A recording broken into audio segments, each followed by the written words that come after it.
here in Iowa, I guess the signal issue here has to be Medicaid.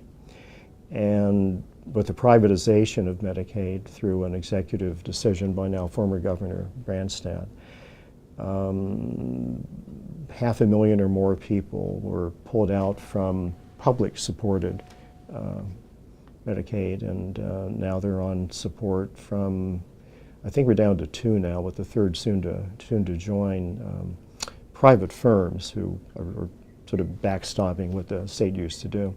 So this, of course, is a raging philosophical debate about whether healthcare should be publicly funded in the first place and run. The issue really is not just public funding, which is going to be there anyway. The issue really is more who controls the funding expenditure and whether there's a state agency that handles this or whether it's done in the private sector with some kind of regulation. So the Republicans' position, and they run the state, the governor's mansion and both chambers of the legislature by pretty solid margins now. The Republican position basically is that the decision to privatize that coverage was an okay thing to do. I don't think there's huge enthusiasm necessarily, but I don't think Republicans really, very many of them at any rate, would want to undo that. It would kind of destroy part of the legacy of the previous governor, and it would sure put the current governor in a difficult position, because she's very supportive of this as well, Governor Reynolds. The Democratic Party's position on this, in a way, doesn't matter a heck of a lot, because they have relatively small minorities right now in both the Iowa House and Iowa Senate.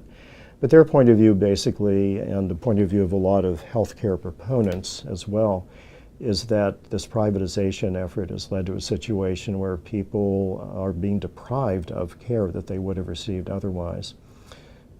In addition to which, this other side of the ledger argues, with a fair bit of evidence, it shows up in the media regularly, of people who are getting a bureaucratic runaround from private insurers.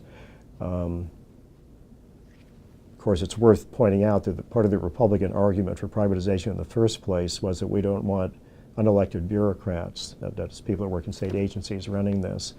Well, now you have unelected private sector people doing, which you could argue is more or less the same kind of deprivation of support in many cases.